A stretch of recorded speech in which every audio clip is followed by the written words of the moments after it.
Dito nga sa nadaanan ko ay may nagtitinda ng napakasarap na Italian pasta na kadalasan ay sa mga eleganteng lugar lang natin makikita. At kahit nga gusto mo ito minsan tikman, dahil nga ang presyo ay may kamahalan, mapasabi ka na lang talaga na tara sa Jollibee na lang. O aminin, may makaka-relate dyan. Wala namang masama sa pagtitipid, kahit nga ako ay ginagawa ko rin yan. Nandito nga ako ngayon sa Barangay North Signal, dito sa kahabaan ng 7th Street. At halos kahilera lang din ito ng Tejeros. At katabi lang din ng gas station. Nakatapat naman ng puto bongbong ni Kuya Potpot. Ito nga ang Pasta Padrino na nag-o-offer lang naman ng mga Italian pasta. Katulad ditong Chicken Alfredo pasta na pinakamura sa lahat ng menu. At siya din pinaka-bestseller sa kanila. Meron din naman silang oil-based pasta. Katulad ditong shrimp alia olio na kapag natikman mo nga ay para ka na rin kumain sa mamahaling restaurant. Hi guys, ni-invite ko kayo na kumain sa muntigong tindahan, Pasta Padrino.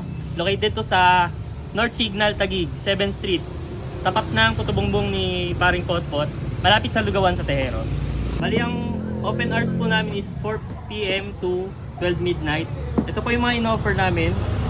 Pasta, meron din kaming add-ons na mojos, garlic bread, bruschetta, and may chicken din po kami, and salad po.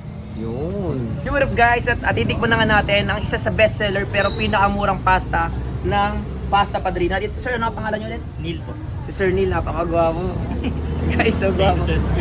Guys, ito yan 119 pesos. Meron na siyang basil, chicken, Alfredo.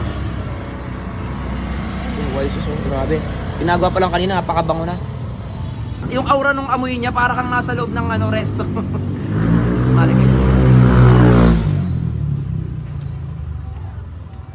Panalo to guys. Italian pasta on street. Kaya naman napatigil talaga ako. Ito guys, ang sarap. 119 pesos lang to at good na good na yung serving nila. So, nakalagay talaga siya sa ganito kasi pwede siya lagi sa take out. So, kung mga ilang peraso lang kayo, 2, 3, 4, pwede naman kayo kumain, nag-provide sila ng lamesa. Pero ang kagandahan dito guys, pwede mo siyang i-take out dito. Init pa.